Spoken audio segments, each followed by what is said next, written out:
आशा भरी नारी। ये TWR इंडिया की प्रस्तुति है। आशा भरी नारी के एक और भाग में आपका स्वागत है। हमें खुशी है कि आप फिर से हमारे साथ जुड़ सके। आज हम इफिसियों 2:8 से 9 पर आधारित विषय पर चर्चा करने जा रहे हैं, तूफानों के बीच विश्वास, जहां इस प्रकार लिखा है, क्योंकि विश्वास के द्वारा अनुग्रह ही से तुम्हारा उद्धार हुआ है, और यह तुम्हारी ओर से नहीं बल्कि परमेश्वर का दान है, और न कर्मों के कारण, ऐसा ना हो कि कोई घमंड करे। वाणी, मुझे लगता है कि विश्वास के माध्यम से बचाया जाना हमारे विश्वास का मूल आधार है। जी हाँ, आपने बिल्कुल ठीक कहा। जब आप विश्वास शब्द को सुनते हैं तो आप क्या सोचते हैं? क्या आता है आपके जहन में? चाहे आपको इसका एहसास हो या ना हो, विश्वास जीवन का एक अनिवार्य हिस्सा है, ना ही केवल मसीहत के द्वारा या मसीहत के उदाहरण के लिए। हर बार जब आप कुर्सी पर बैठते हैं तो आपको विश्वास होता है कि कुर्सी से आप गिरेंगे नहीं। आप भरोसा कर रहे हैं कि आपके नीचे की कुर्सी खिसकेगी नहीं। सरल शब्दों में कहें तो विश्वास उन बातों का पक्का निश्चय है जिनकी हम आशा करते हैं, और उन वस्तुओं के अस्तित्व के विषय में दृढ़ धारणा है जिन्हें हम नहीं देखते। बाइबल विश्वास को अविश्वास, आशा की हुई वस्तुओं का निश्चय और अनदेखी वस्तुओं का प्रमाण कहती है, जैसे इब्रानियों 11:1 में लिखा हुआ है। अनुग्रह से तुम बचाए गए हो का उल्लेख इफिसियों 2 में 2 बार किया गया है। पौलुस अब परमेश्वर के अनुग्रह और पूर्ण उद्धार की व्याख्या करता है। यह एक महान उद्धार है जो ईश्वर के अनुग्रह से होता है और किसी भी तरह से मनुष्य की कोशिश से नहीं हो सकता। आइए हम आरंभ ही में इस बात पर स्पष्ट रहें, यह केवल ईश्वर जानता है कि हम बचाए गए हैं या नहीं। यह हमें तय नहीं करना कि कोई व्यक्ति बचाया गया है या नहीं। विश्वास के माध्यम से अनुग्रह द्वारा बचाए जाने का अर्थ क्या है? बहुत ही अच्छा प्रश्न है। आपको लूका 23:39 से 43 में वर्णित क्रूस पर उस चोर की घटना याद है? जी हाँ, बिल्कुल याद है। वह आदमी सच्चे दिल से परमेश्वर की भलाई की मांग के लिए चिल्लाया और विश्वास किया कि यीशु उस पर दृष्टि करेंगे। तब यीशु ने उसकी सुनी, और यह एक अकारण उपकार था जो उसे प्राप्त हुआ। उसे पाने के लिए उस चोर ने कुछ भी नहीं किया। यह उसे बिना किसी शर्त या किसी भुगतान के रूप में दिया गया था। इस आदमी के बारे में विचार कीजिए, जिसने कितने लोगों के यहाँ चोरी की होगी। कुछ अवसरों पर उसने अपने पीड़ितों को चोट भी पहुंचाई होगी, या हो सकता है उन्हें मार डाला भी होगा, लेकिन उसने अपराध का अपना जीवन जारी रखा। अंततः उसे पकड़ लिया गया और दोषी ठहराया गया। मृत्यु दंड पर वह सुनता है कि यदि वह मसीह यीशु पर विश्वास करता है तो परमेश्वर उसके सभी पापों को माफ कर देंगे, भले ही वह इसके लायक नहीं है और उसने जो किया उसकी भरपाई नहीं कर सकता। पहले तो उसे विश्वास ही नहीं हुआ, लेकिन फिर उसे विश्वास हुआ।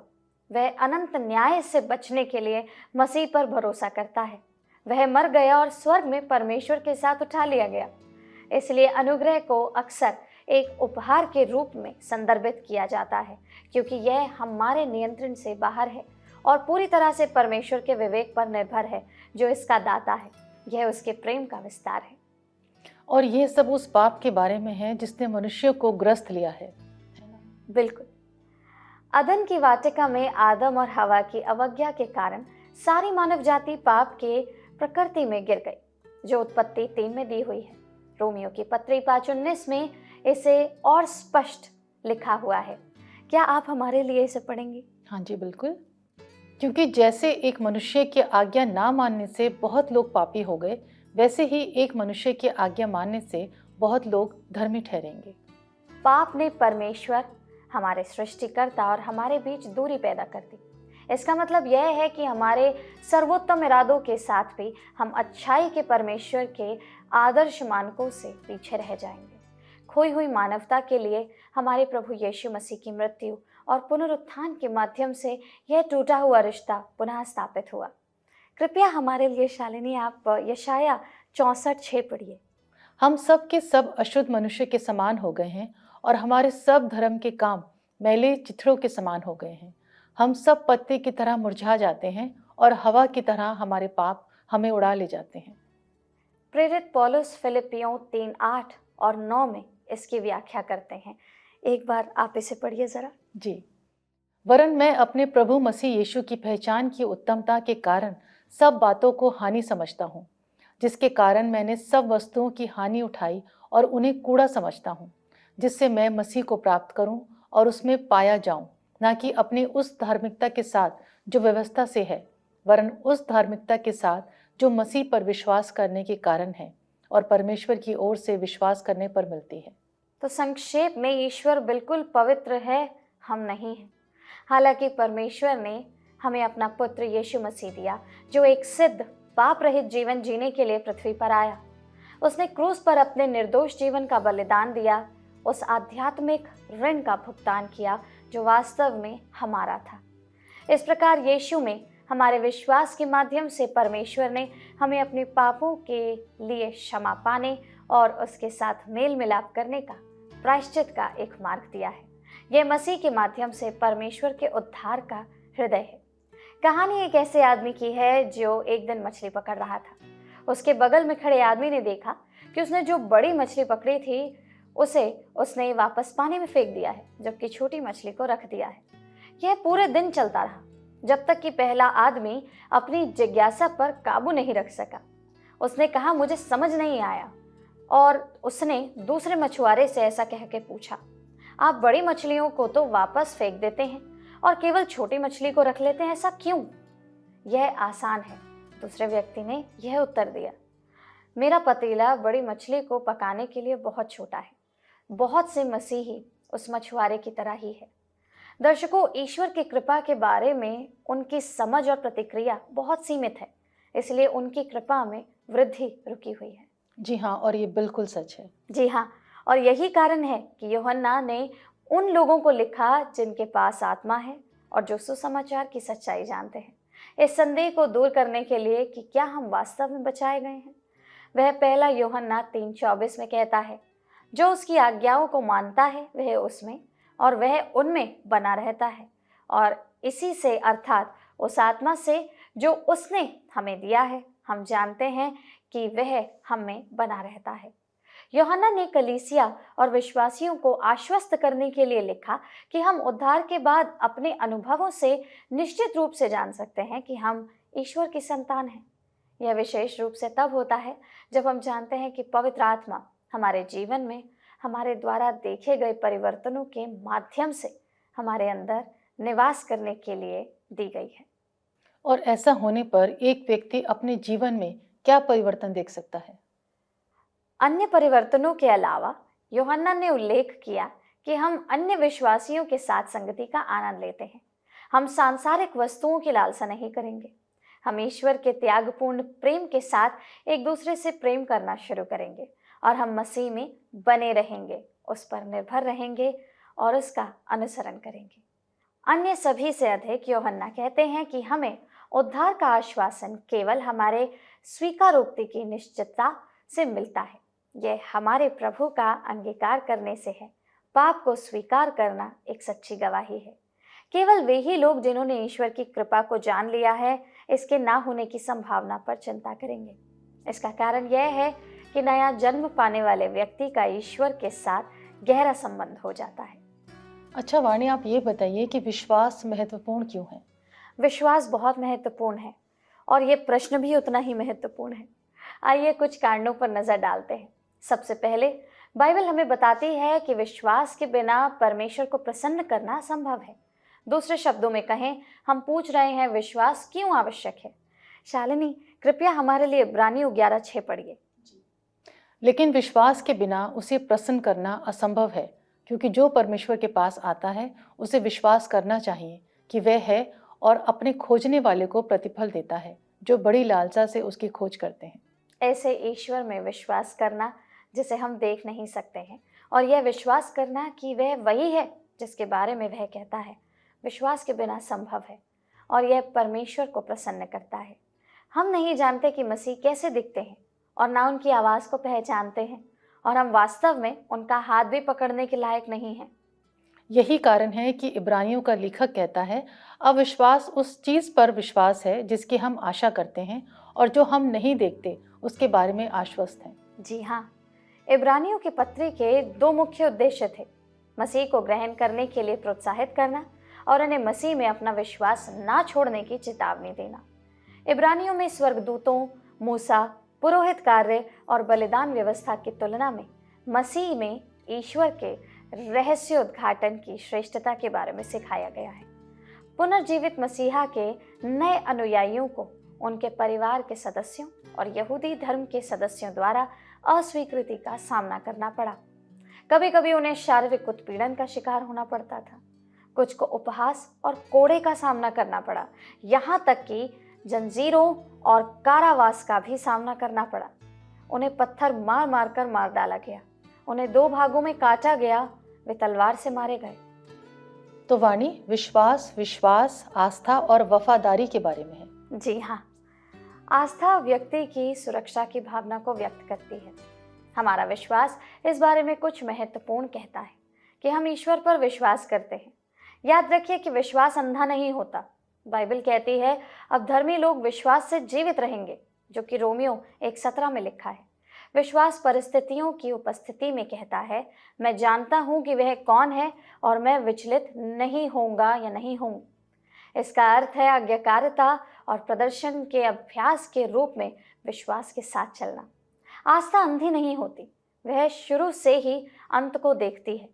यह भविष्य को देखने का एक साधन है जो अभी तक देखने को नहीं मिला है।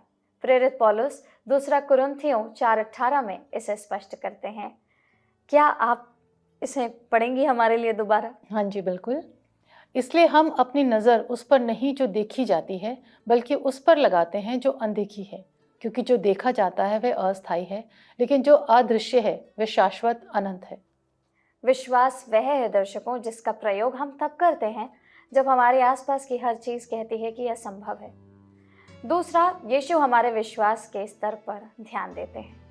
तो क्या वाणी, आप हमें इसका बाइबल में से कोई उदाहरण दे सकती हैं? जी हाँ, मत्ती की पुस्तक में हम 2 अलग अलग लोगों को 2 अलग अलग आस्था स्तरों के साथ देखते हैं। मत्ती 15:28, तब यीशु ने उत्तर दिया और उससे कहा, हे स्त्री, तेरा विश्वास महान है, जैसा तू चाहती है वैसा ही हो। और उसकी बेटी उसी समय चंगी हो गई। वहीं मत्ती 14:31, और यीशु ने तुरंत हाथ बढ़ाकर उसे पकड़ लिया और उससे कहा, हे अल्पविश्वासी, तूने क्यों संदेह किया? वह महिला एक अन्य जाति थी जिसे विश्वास था कि यीशु ही उसकी बीमार बेटी के लिए एकमात्र आशा है। वह इस यहूदी रब्बी के उत्तर के लिए नहीं लेना चाहती थी। इसलिए यीशु ने उसके विश्वास से प्रेरित होकर उसका अनुरोध स्वीकार कर लिया। वहीं दूसरी ओर जब अभी हमने पढ़ा, वहां एक कम विश्वास वाला व्यक्ति पतरस यीशु का अपना शिष्य था। यीशु पानी पर चल रहा था और उसने पतरस को अपने पास आने के लिए आमंत्रित किया। पतरस को पानी पर यीशु के पास चलने का विश्वास था, लेकिन जब उसकी नज़र हवा और लहरों पर पड़ी तो वह डर गया और डूबने लगा। हमें भी विश्वास रखने और अपनी परिस्थितियों के बजाय अपनी आंखें यीशु पर केंद्रित करने की आवश्यकता है। इससे कठिनाइयों के दौरान हमारा विश्वास मजबूत होगा। ये तो बहुत ही महत्वपूर्ण बात बताई आपने। जी हाँ, तीसरा बिंदु यह है कि विश्वास ईश्वर को कार्य करने के लिए प्रेरित करता है। ईश्वर के लिए आस्था क्यों जरूरी है, सोच के देखिए। क्योंकि यह विश्वास ही है, ना कि आवश्यकता, संदेह या भय, जो उसे प्रेरित करता है। मैं इस समय मरकुस 2:5 में लकवाग्रस्त व्यक्ति की कहानी बताना चाहती हूँ। एक लकवाग्रस्त आदमी को छत के माध्यम से भीड़ भरे कमरे में लाया गया। उस व्यक्ति के विश्वास के जवाब में यीशु ने उसके पापों को क्षमा करने की घोषणा की। जब शास्त्रियों द्वारा चुनौती दी गई तो यीशु ने उस व्यक्ति को ठीक करके पापों को क्षमा करने का अपना अधिकार साबित कर दिया। लकवे के रोगी को लाने वाले दोस्तों ने छत तोड़ दी और उस बिस्तर को नीचे उतार दिया जिस पर लकवे का रोगी लेटा हुआ था। इससे लकवे से पीड़ित व्यक्ति के दोस्तों का दृढ़ संकल्प और विश्वास सिद्ध हुआ। उन्हें भरोसा था कि यीशु उनके मित्र को ठीक कर सकता है, क्योंकि उसे छत से नीचे उतारने की तुलना में वापस ऊपर लाना बहुत कठिन होगा। उन्हें लगा कि वह कमरे से बाहर चला जाएगा। यीशु ने 4 लोगों को संघर्ष करते हुए देखा। वे कच्ची रस्सियों से लकवे के रोगी को कमरे की छत से उतार रहे थे। उसने उनकी ओर देखा और उनका विश्वास देखा। उनकी आस्था देखते ही बनता है। अपने दोस्त को यीशु के पास लाने को उनके साहसिक दृढ़ कदम ने साबित कर दिया कि उनमें सच्चा विश्वास था। हम कल्पना कर सकते हैं कि छत पर मौजूद दोस्तों को कैसा महसूस हुआ होगा। अपने मित्र को उसके पक्षाघात से ठीक होते देखने के लिए उन्हें बहुत कष्ट सहना पड़ा। और अब शिक्षक यीशु केवल उसके पापों को क्षमा करना चाहते हैं। हम कल्पना कर सकते हैं कि वे चिल्ला रहे होंगे, नहीं वह लकवाग्रस्त है। हम चाहते हैं कि वह चलता रहे, माफ ना किया जाए। फिर भी यीशु जानता था कि उस व्यक्ति की वास्तविक आवश्यकता क्या थी, उसकी सबसे बड़ी आवश्यकता क्या थी। इससे क्या फायदा अगर उस आदमी के 2 पूरे पैर हों और वह सीधे उनके साथ नरक में चला जाए। जब भी कोई समस्या होती है, लगभग हमेशा पाप ही असली समस्या होता है। यीशु ने इस समस्या का सही समाधान निकाला। यीशु का मतलब यह नहीं था कि लकवाग्रस्त व्यक्ति विशेष रूप से पापी था या उसका लकवा सीधे तौर पर पाप के कारण हुआ था। इसके बजाय उन्होंने मनुष्य की सबसे बड़ी जरूरत और सभी दर्द और पीड़ा की सामान्य जड़, मनुष्य की पापपूर्ण स्थिति को संबोधित किया। मसीहों के रूप में हम अक्सर परमेश्वर से प्रार्थना करते हैं, उनसे हमारी ज़रूरतों को पूरा करने, हमारे शरीर या रिश्तों को ठीक करने या हमें ज्ञान देने के लिए कहते हैं। लेकिन जैसा कि याकूब 1:5-7 कहता है, जब तक हम बिना संदेह किए विश्वास से नहीं मांगते, हमें नहीं मिलेगा जो हम मांग रहे हैं। वानी, क्या विश्वास हमें परीक्षाओं के दौरान भी मजबूत बनाता है? बिल्कुल सही कहा आपने। हमें कठिनाइयों का सामना करना पड़ेगा क्योंकि हम पापी और पतित संसार में रहते हैं। यह हमारा विश्वास ही है जो हमें ऐसे कठिन समय में मजबूत बनाता है। हमारा विश्वास वह ढाल है जो हमें शैतान की योजनाओं और षड्यंत्रों से बचाता है। यह बात प्रेरित पौलुस हमें इफिसियों 6:16 में बताता है, जब वो कहता है, सबसे बढ़कर विश्वास की ढाल लेकर जिससे तुम दुष्ट के सभी ज्वलंत तीरों को बुझा सकोगे। याकूब और पतरस इस पर जोर देते हैं। याकूब कहते हैं, तुम्हारे विश्वास का परखा जाना धैर्य उत्पन्न करता है। साथ ही जब हम परीक्षाओं के दौरान विश्वास में दृढ़ रहते हैं तो परमेश्वर को महिमा मिलती है।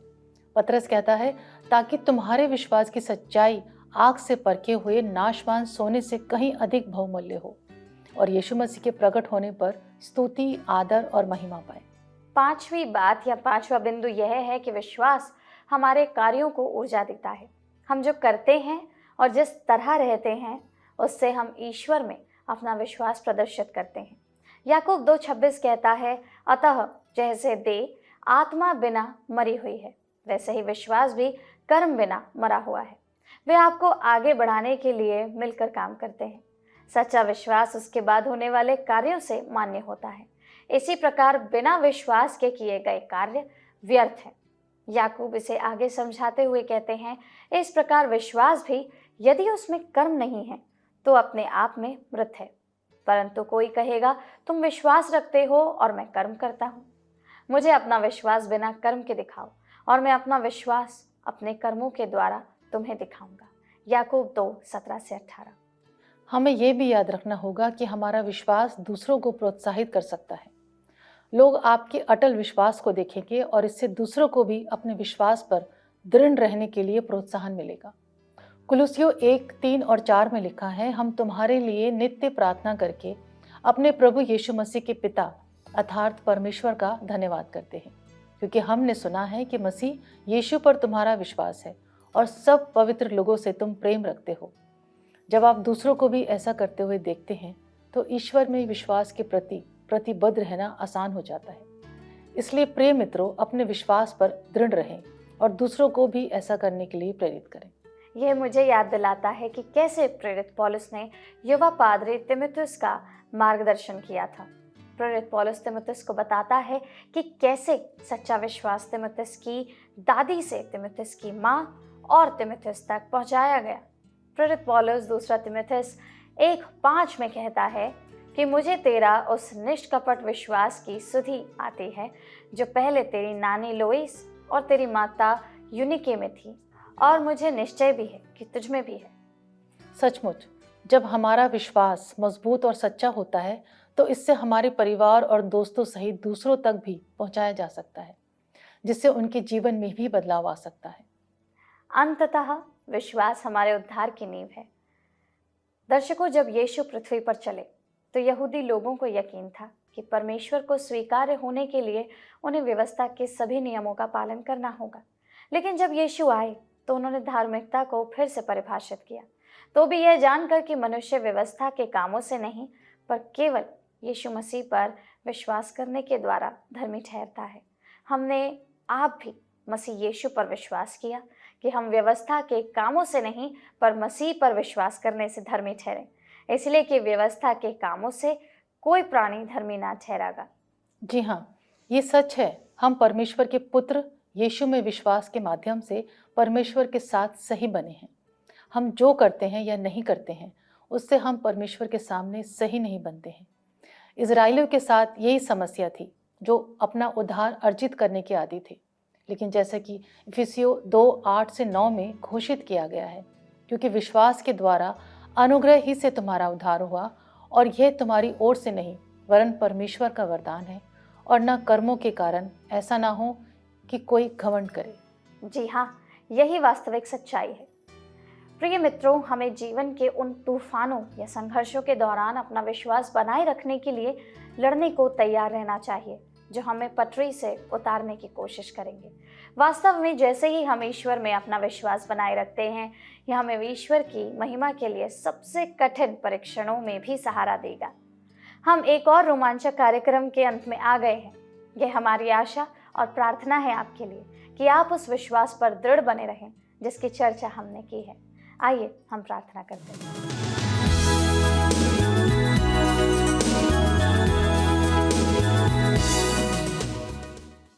आइए हम प्रार्थना करें।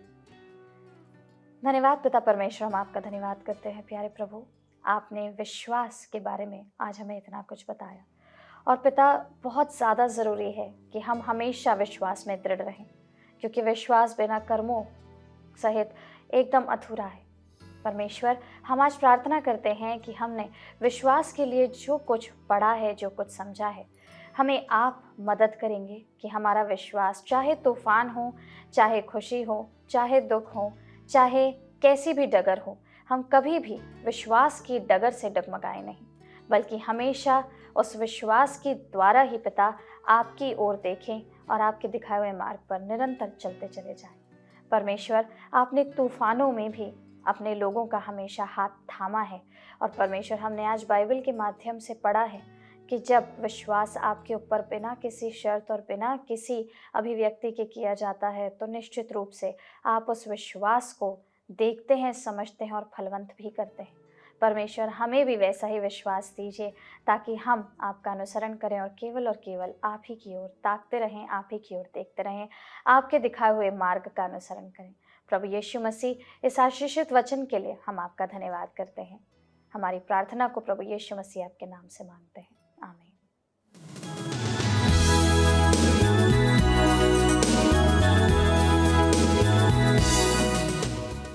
तो दर्शकों, हमें उम्मीद है कि आपको आज का कार्यक्रम ज़रूर पसंद आया होगा, और हम यही प्रार्थना करेंगे कि परमेश्वर आपके विश्वास को दृढ़ रखे। आपसे अगले सप्ताह फिर मुलाकात होगी, इसी वक्त इसी जगह। तब तक प्रभु आपके साथ रहे।